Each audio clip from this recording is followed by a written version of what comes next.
So good day, and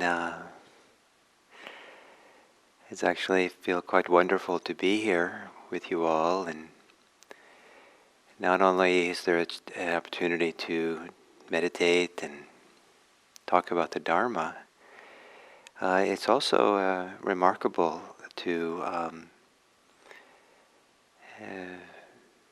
feel the goodwill and the warmth and the gratitude that comes through the chat, and I'm sure represents many other people who don't participate in the chat.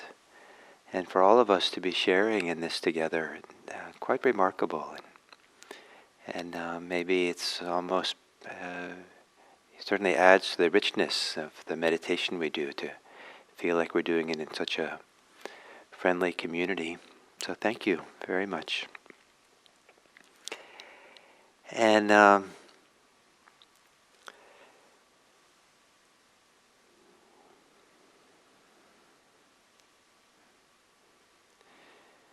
when doing meditation, it's really best not to try to be a perfectionist.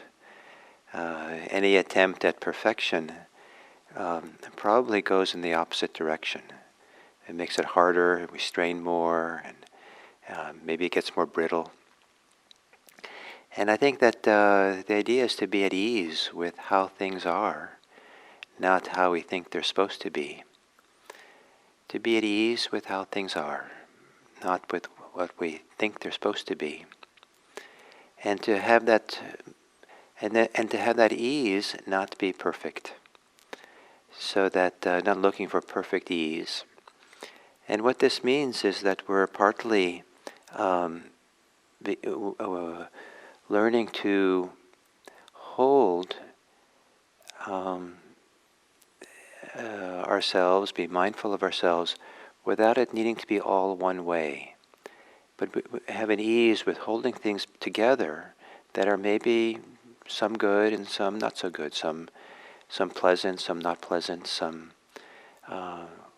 what we think what's happening is what we think is supposed to be happening. What's happening is not what we think was happening. All these things can coexist. So, for example, people associate meditation with a quiet mind, not thinking so much or not thinking at all. And so some people then are trying to have that no thinking state. I think it's better to be at ease with a mind that thinks. And certainly it's nice to let go of thoughts and quiet the mind. And it's nice to come to a place where the mind is not thinking so much.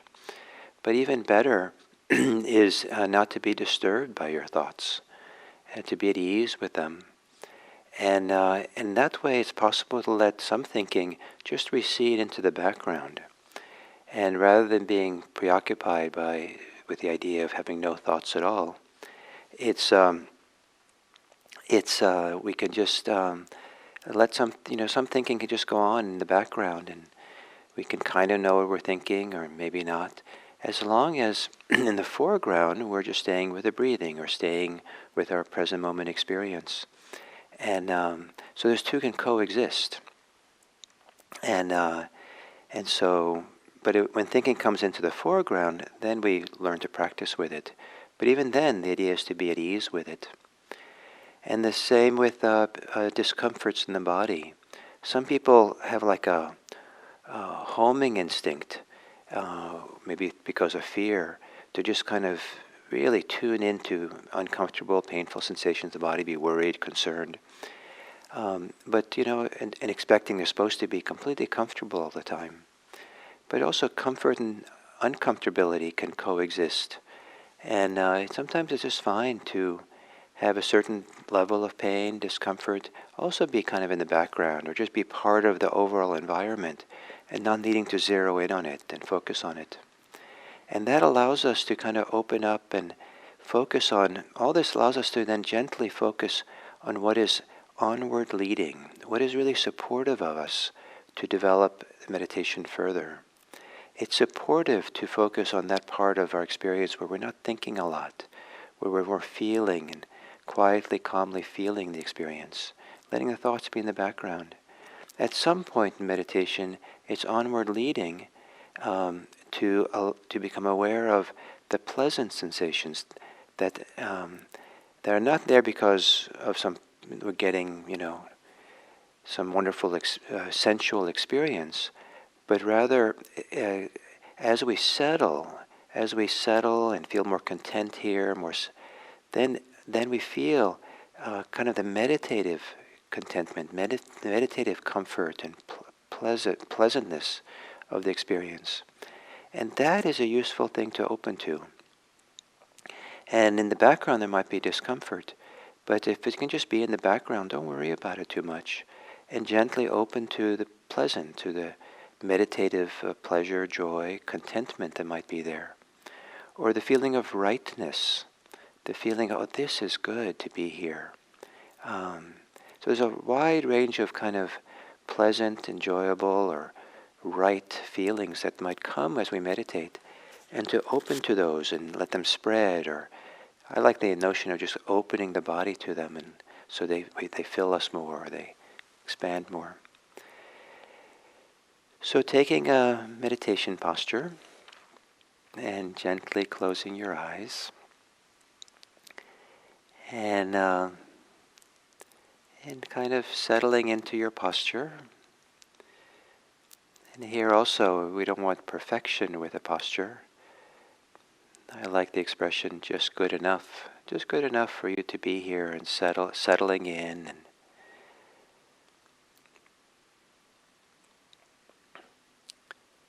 And then, if you can, set yourself at ease. Set yourself at ease in your body.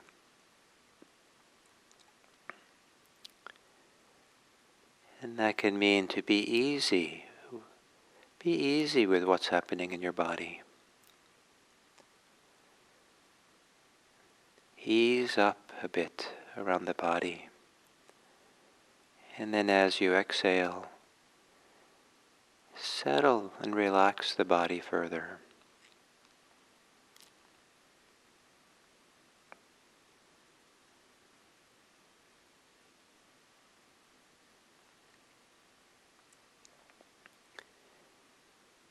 And then set yourself at ease in your heart, in your emotional life.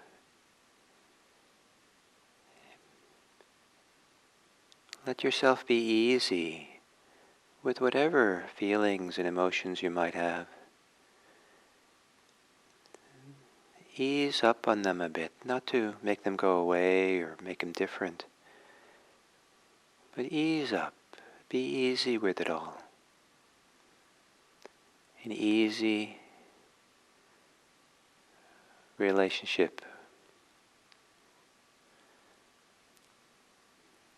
And then set yourself at ease in your mind with the things you're thinking about or concerned with.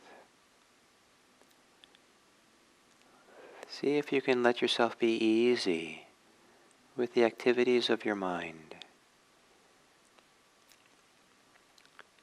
Easing up the pressure, easing up the heaviness, the contraction around the concerns.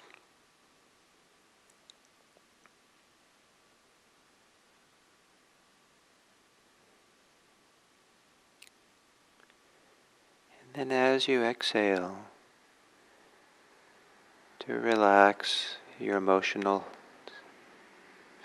being, relax and soften in your heart.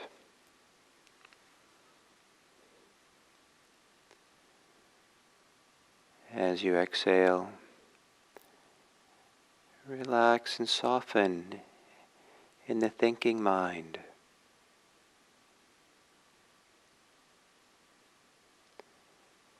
Maybe the notion that you're making lots of space for your thinking mind. So you start feeling the peacefulness or the calmness of the space around it.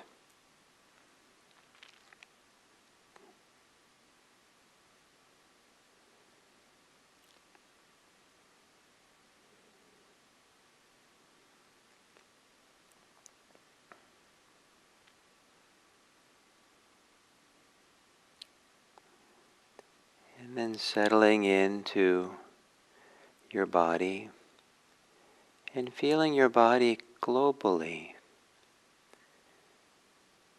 In whatever easy way, there's maybe a broad awareness, maybe awareness that gently, slowly roams around the body to touch into things, to be aware of the body.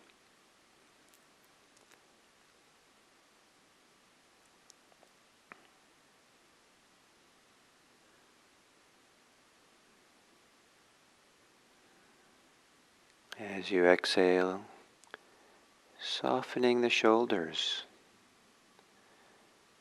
As you exhale, softening the belly.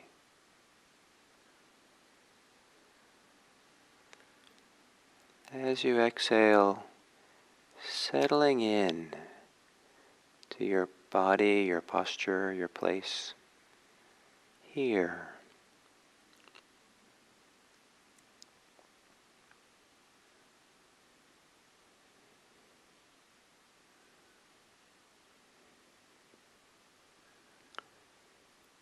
And then if it's possible, if it's available, perhaps you can feel some modicum of contentment, or allow yourself to feel some degree of contentment, to just be sitting here quietly, peacefully,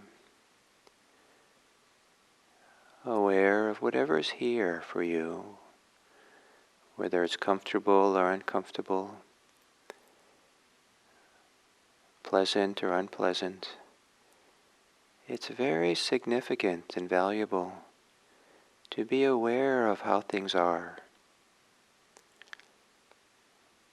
and to be content with just this opportunity to be quiet enough to be aware of it all, pleasant and unpleasant, difficult and easy. It's all okay just to be here, aware. Maybe letting go of perfection, that things have to be just so.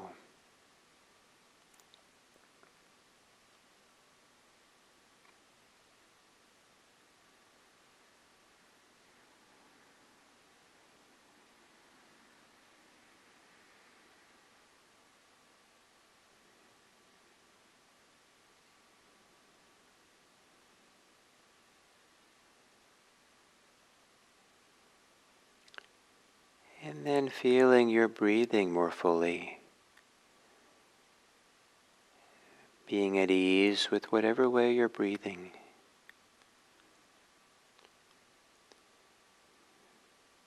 Being easy with your breath, even if it's labored or tight.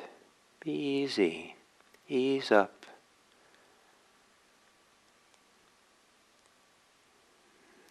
Not needing the breathing to be perfect. It's okay for it to be unpleasant. If you're feeling it, it's okay for it to be pleasant if you know it.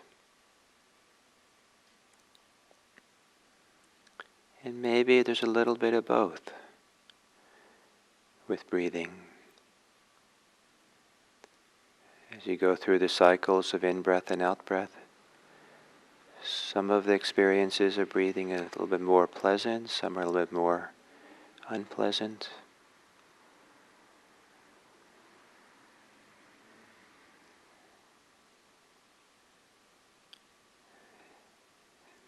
Offering yourself the gift of knowing, just knowing how it is, and just knowing is enough.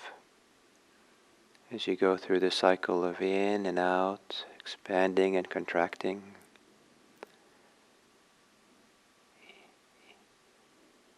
inhaling and exhaling.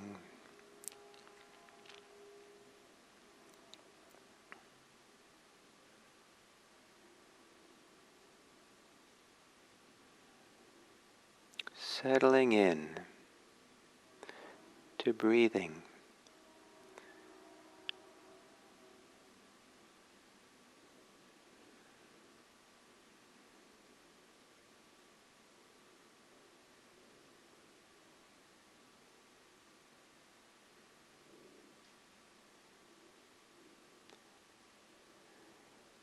And in the breathing itself,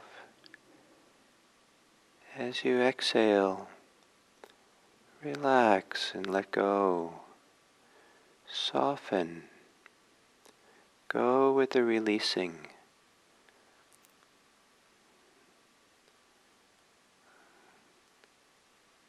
Like you would let go of at the top of a slide to slide down. Let go with the exhale. Sliding down the length of the exhale.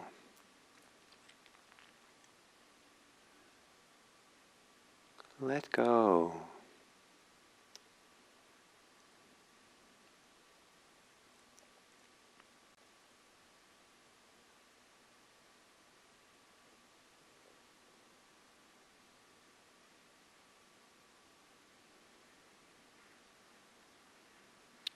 And then as you inhale, receive the full inhale. Allow your body space to breathe in.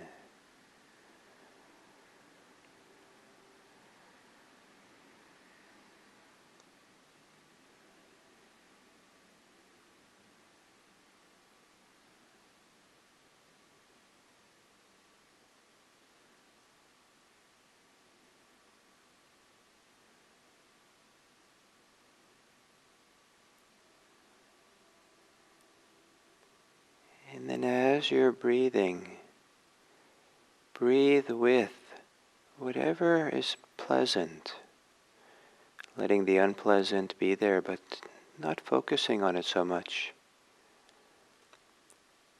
Any feelings of contentment or comfort or pleasure, delight or joy, happiness or well-being, maybe a subtle glow or a subtle warmth or a brightness, tingling or vibration, or maybe a pleasant energy that seems to come along with breathing through the body.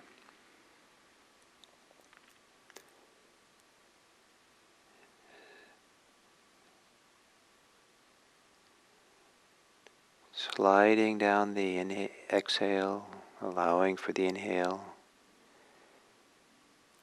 Sliding down what is pleasant, allowing for what is pleasant. The joy, the happiness, the well-being.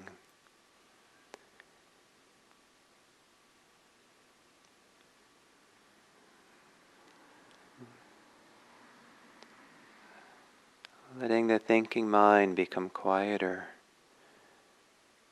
so you can better feel the goodness of just being here, breathing. Allowing that goodness, the pleasure to fill you, to spread throughout everywhere, even the places where that are uncomfortable. Let those be touched and filled by whatever degree of well-being that might come meditating.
So as we sit here,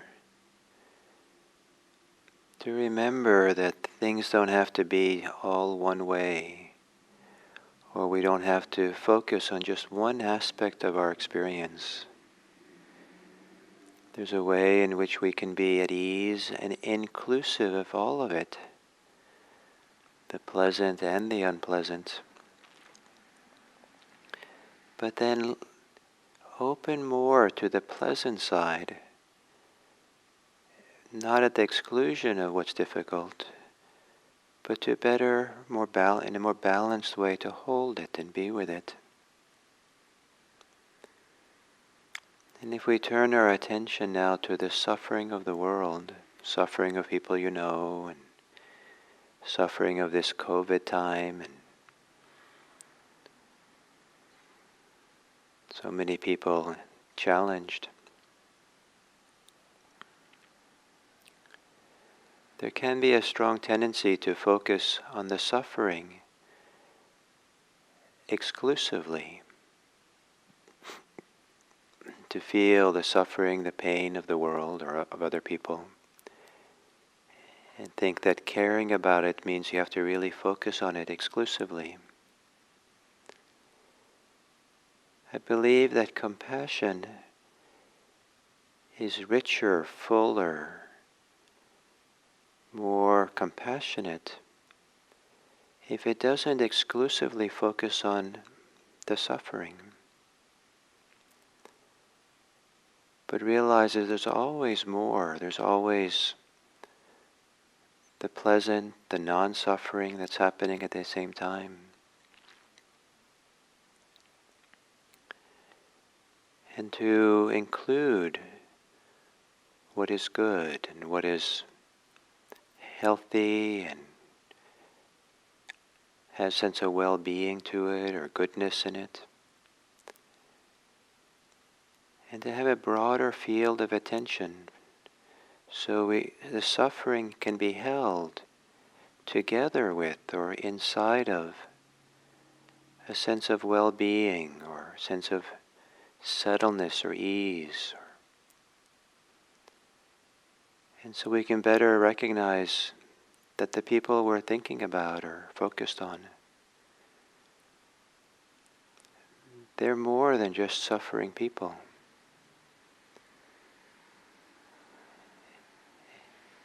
And you are more than someone who just focuses on suffering. There's a wider context, and that wider context of well-being and wellness and not wellness allows compassion to be fuller and more penetrating and more pointing to the end of suffering. So as we end this meditation now, may it be that our ability to be inclusive of it all allow us to meet the suffering of the world with greater care and kindness and compassion. May it be that the meditation we do is a direct support for us to enter the world with compassion for all.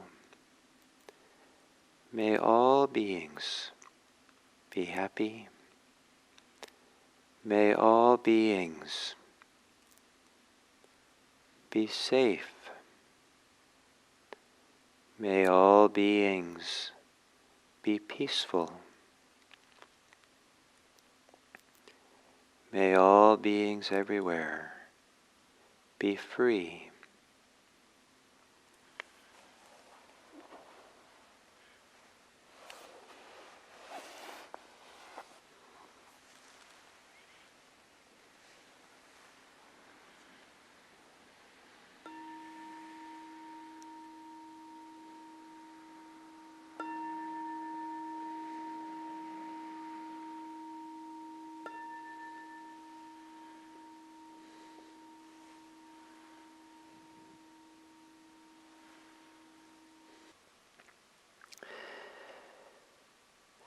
So, continuing the topic of anapanasati, mindfulness of breathing in and mindfulness of breathing out. We're kind of moving into the territory now of the second tetrad, where we train to experience joy as we breathe in, experience joy as we breathe out, and then we train to, as we breathe in, to experience happiness, as we breathe out to experience happiness. And so all along here in all the 16 steps, what they have in common is mindfulness while breathing in and mindfulness while breathing out. And there's a connection to this rhythm of breathing in and out that goes on. And as we move into this, the joy part, the happiness part, the kind of the sense of wellness, well-being that comes along, I think it's important to remember that how important this rhythm of breathing in and breathing out is. So it's, as I've said, the continuity of breathing can keep us in the present moment. Breathing is always a present moment experience, and it keeps us going and moving along in the present. And it's also inconstant. There's a discontinuity, because the in-breath is only there while you're breathing in, and the out-breath is only there when you're breathing out. And one leads to the other. And there's this rhythm of one after the other. The sensations at the beginning of the in-breath are different than the end of the out-breath. The sensations at the beginning of the out-breath are different than the end of the out-breath. And so there's a constant change of sensations and movement experience in the body. Sometimes if we're focusing mostly on a little spot of the chest or the belly, we feel the changing texture of sensations there. If we're aware more broadly, we might feel a changing ways and places that are activated with sensations as we breathe. So there's both this constancy and this inconstancy with mindfulness of breathing. The constancy of the rhythm of breathing and the inconstancy of all the pieces of it, the subsets of it coming and going.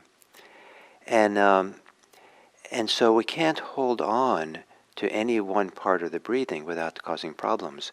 If you hold on to the exhale, you never inhale. And so, then you run out of breath. If you hold on to, same thing with the inhale, some people kind of prioritize, really don't want to let go at the top. It's going to be very, very subtle. Some people come to the top of the inhale, and they don't really want to give up anything. They kind of have a policy of holding everything. They want things for themselves. And so there's a little subtle resistance there to let go. Some people don't start the exhale because it's a kind of letting go, especially the end of the exhale. People get very, very subtly, people get a little bit anxious there. Or there's a very subtle attitude maybe at the beginning of the in-breath. No, I don't want to breathe in. It's just a bother. It's just more work. And just leave me alone. There's enough input coming my way. So there can be these very subtle attitudes in that cycles of breathing, and that kind of little bit operate when we get to that little bit of holding, perhaps, a little bit of resistance, or a little bit of triggering of thoughts, of fear or resistance or aversion or something. And you can, if you're really attentive, you can watch and see in that cycle where it is that some little psychological thing is triggered.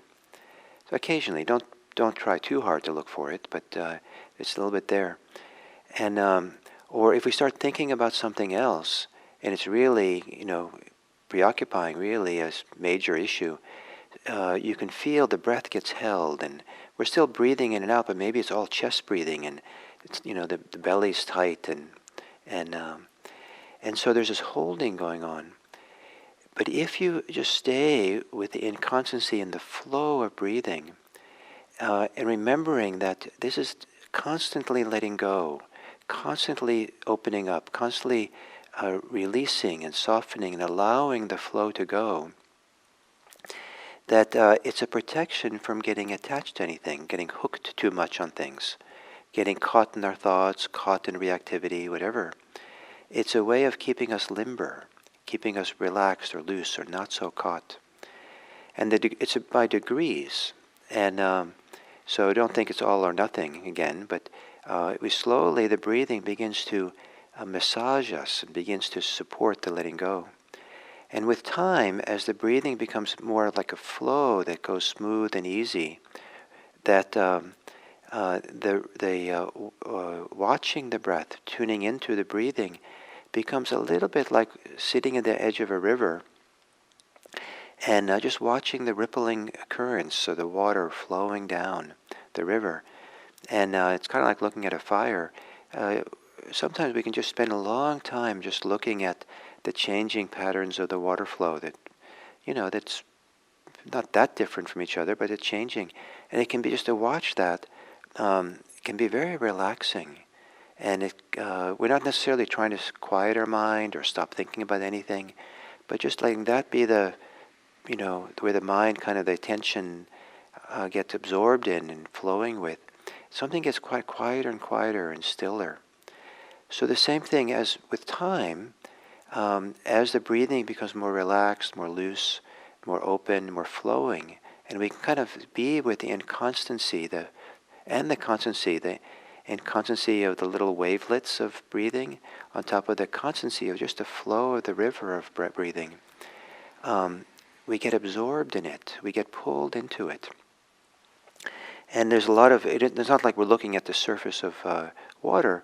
We're actually, what we're doing is feeling, sensing all the sensations that come alive as we breathe. And especially as we kind of get settled in and really begin to settle into the present moment and stay with that rhythm and flow of breathing, that there gets born pleasant sensations, and that kind of can take the form of contentment, can take the form of pleasure, it can take the form of joy or delight or happiness, a sense of goodness, a glow, a warmth. And I know I'm repeating my things I've said now, but I think it's worth repeating. And everyone will experience it a little bit differently. Some people might feel something, a glow in their chest as they settle into breathing. Some people might feel it in their belly, a warmth, something good. Some people, maybe it feels intense, joyful tingling and kind of a delightful in the nostrils as the air goes in and out. It gets more and more intense, the sharpness of the joy, of the pleasure that's there. And it's kind of a thrill almost. It might be there's a kind of a sense of locationless thrill throughout the body that comes as we really settle in and get absorbed, just like you would get absorbed in watching the river, get absorbed in this thing. My first experience of like this, of being absorbed and feeling the goodness of it, was when I was about 10 years old, and I would take the public bus. I was living in Italy, in a little town in Italy, and I would go to school in town, and we lived in the outskirts of town. And my bus stop that I got off on was right near the very end of the line. And I learned at some point, so there was a driver and there was a conductor who sold the tickets to two people. And the conductor would go up and down and sell tickets as people got on board. But the conductor, at some point when we kind of got outside the city enough that really not new people were going to get on, the conductor would sit on a particular seat and do the accounting of all the different tickets he'd sold. Round trip, one way, children, senior citizens, whatever it might be. And he had his ledger he'd write on. And I learned that if I sat in a particular seat behind his seat and kind of looked over his shoulder and watched him do his accounting in his ledger of the different kind of tickets he got, I would just start feeling so good. I would just kind of feel so warm. My chest would kind of glow in delight and joy, and I feel so content. I felt safe and settled, and everything was right in the universe. And just watching him, and I had no idea why. I never thought about it. I just knew that if I sat there, I'd have this really good feeling.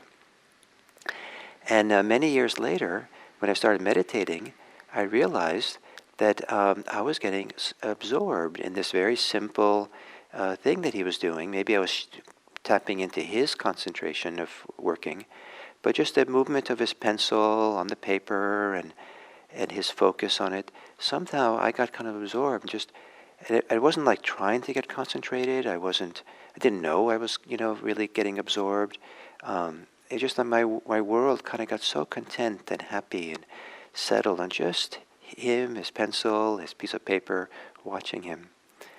And so this maybe captures a little bit the sense of what's possible in breath meditation as we get into this fifth and sixth step. We're not trying too hard. It's almost like we're just sitting back and watching on a nice quiet day and nothing to do, nothing to be, and just watching the river or the conductor do his ledger on the bus, and allowing ourselves to include the good feelings that come with that. Now remember, they don't come automatically and right away.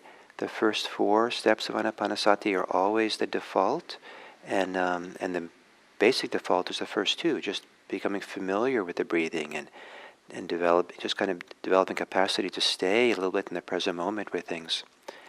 And we're always going back to the beginning, and you might go back to the beginning during some sittings. It's one way in the beginning, and then we're kind of back near the beginning at the end, because who knows all the ways that things change in our mind and body. And so don't have some idea of it's linear. Don't have some idea that it has to be a certain way. Don't be in a rush. But when you're settled enough and present enough, then at some point the fifth and sixth steps might be relevant. And this idea of kind of gently allowing yourself to be absorbed in that and feeling the goodness of that and kind of let the breathing in and breathing out always going on, that rhythm, keep you from getting attached and wanting, keeping you loose and limber in the mind, staying with that flow in and out, and then letting that rhythm of breathing in and out move through or with the goodness that's there as well, and let that grow and be expansive, and let it grow and be expansive so it can include all the challenges as well, without us needing to be preoccupied with the challenges or caught by them or needing to fix them. They're just there in a relaxed way. And so I hope that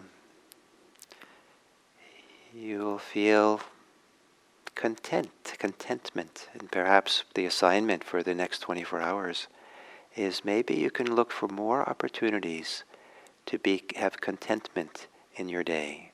And I suspect that you can do it even if it's a minute or so, that you'll have more opportunities if you look for them and hang out with them a little bit. And that contentment in your daily life will maybe support you to feel this meditative goodness and contentment that supports a deepening of this practice. So thank you very much, and I look forward to our time tomorrow.